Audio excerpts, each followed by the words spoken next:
Assalamualaikum, Bib. Izin Salam. bertanya, Bib. Nggih. Masalah Lailatul Qadar. Apakah Lailatul Qadar itu bisa dirasakan kehadirannya? Apa tanda-tandanya? Terus yang kedua, saya pernah mengikuti daurahnya Habib Hasan, mungkin insya Allah hari ke-12 di bulan Ramadan ini. Di situ dijelaskan bahwasanya setiap manusia itu pasti akan dikasih ujian. Baik itu non-muslim, muslim, orang fasik, orang kafir, ataupun orang khusyuk. Di situ saya teringat dengan mimpi mimpi saya. Bib. Pada hari ke-7 bulan Ramadan ini, saya bermimpi. Di mimpi itu saya melihat Habib Umar, Habib Hasan, Mas Kur, dan saya sendiri. Bib.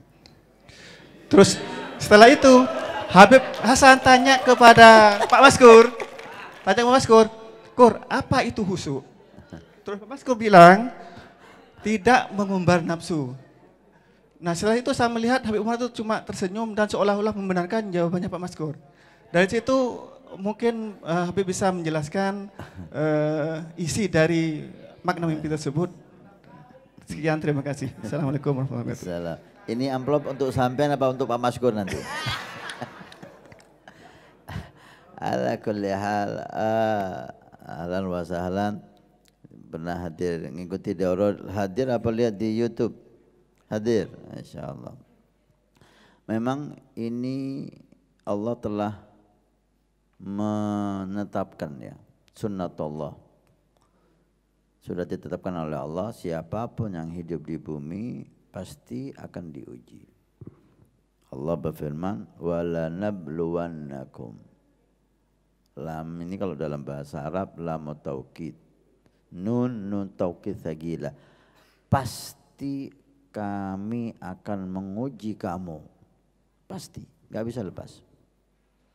Macam-macam ujian. Dengan takut, dengan kekurangan harta, dengan meninggalnya orang-orang yang kita cintai, dengan sakit. Disebutkan oleh Allah dalam Al-Quran itu. Pasti, siapapun dia.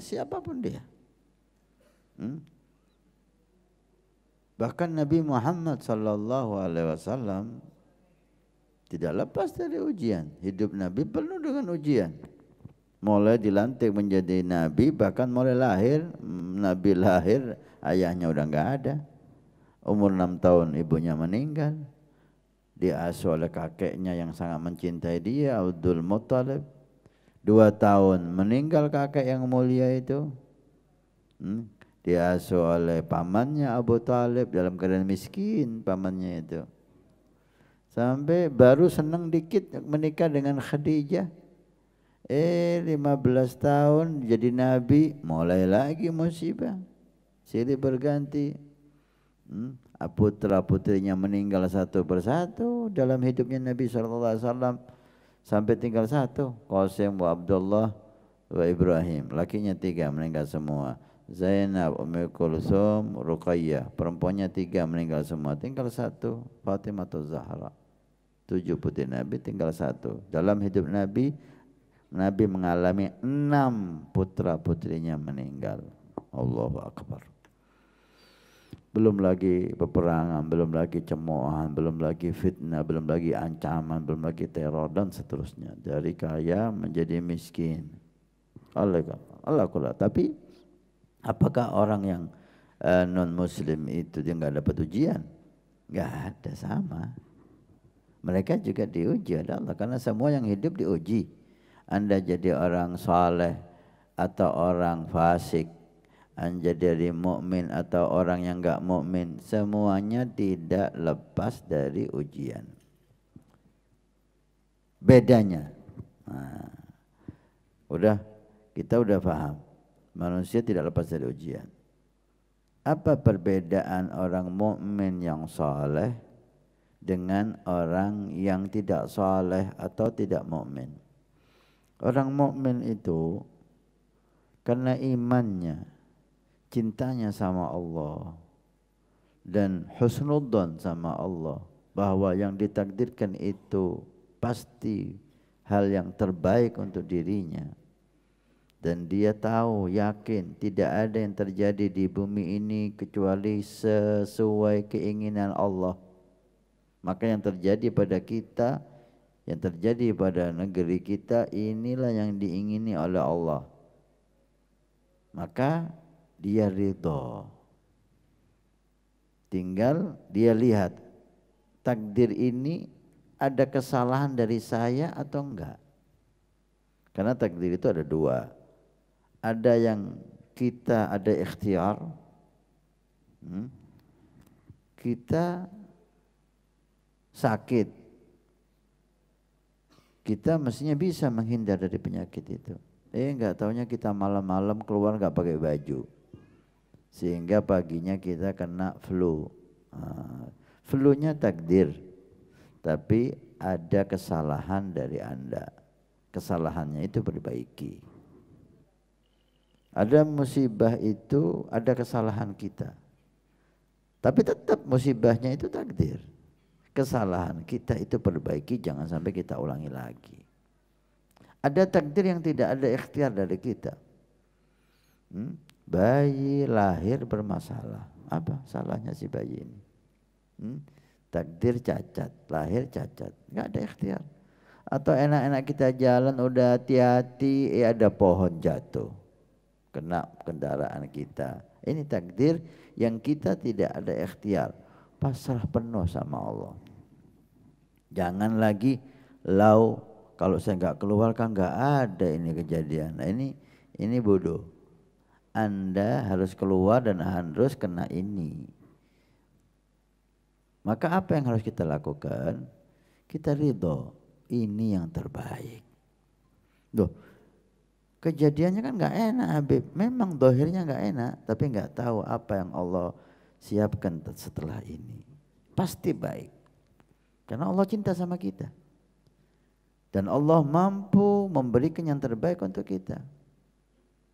Allah mampu menolak kejelekan untuk kita. Mampu Allah. Gak ada yang bisa melarang Allah dan menghalangi Allah. Ketika terjadi hal yang gak baik di diri kita, berarti ini yang terbaik. Yang kita gak tahu. Mungkin ini menolak musibah yang lebih besar. Ini mengampuni dosa-dosa kita yang gak bisa diampuni dengan ibadah. Gitu loh. Itu nanti di akhirat. Orang yang dikena penyakit sakit di dunia, ketika dia sabar dan ridha, dibuka oleh Allah di akhirat pahala yang besar karena sabarnya atas musibah sakit.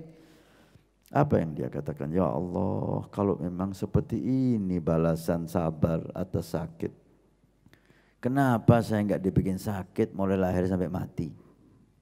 Ingin sakit dia. Kapan? Ketika melihat hikmah yang Allah berikan kepada dia. Tapi sekarang kita kan enggak tahu. Maka tugas kita ikhtiar untuk jauh dari musibah. Ikhtiar untuk menyelamatkan jauh dari penyakit dan seterusnya. Ketika terjadi, ridhoi. Itu orang mukmin mendapat lutuf dari Allah. Imannya, cintanya sama Allah membuat dia musibah sebesar apapun, dia bisa senyum dengan musibah itu. Dia tidak stres dengan musibah itu. Tapi orang fasik, orang non muslim gak diberi oleh Allah itu. Sehingga mungkin musibahnya separuh di bawah orang mukmin, tapi dia stres, tapi dia galau sampai bunuh diri. Dan itu terjadi. Itu bedanya orang mukmin dengan orang yang bukan mukmin, orang saleh dengan orang yang enggak saleh. Banyak orang saleh banyak kena penyakit, tapi tetap bisa senyum. Al-Habib Abdullah Haddad, santrinya itu ketika di kamar mandi kena gigit binatang. Wah, teriak. Kalau ada apa? Kena gigit binatang, Habib. Kena gigit binatang yang teriak kayak gini. Diambil tangannya, ditaruh di dadanya ini. Panas luar biasa. Apa ini, Habib? Ini udah bertahun-tahun. Istri anak nggak tahu. Anak tahan. Senyum, seakan-akan gak ada apa-apa. Inilah orang mukmin ya. Musibah sebesar apapun dia hadapi dengan senyuman, karena dia yakin di akhirat musibah ini akan mengundang pahala besar. Tentang mimpi Anda itu cerita ahlam ya, cerita mimpi sebaiknya jangan dibuka di umum. Mimpi hanya mimpi. Alhamdulillah ada Habib Umarnya di sana, orang saleh, insya Allah mimpinya baik. Masya Allah.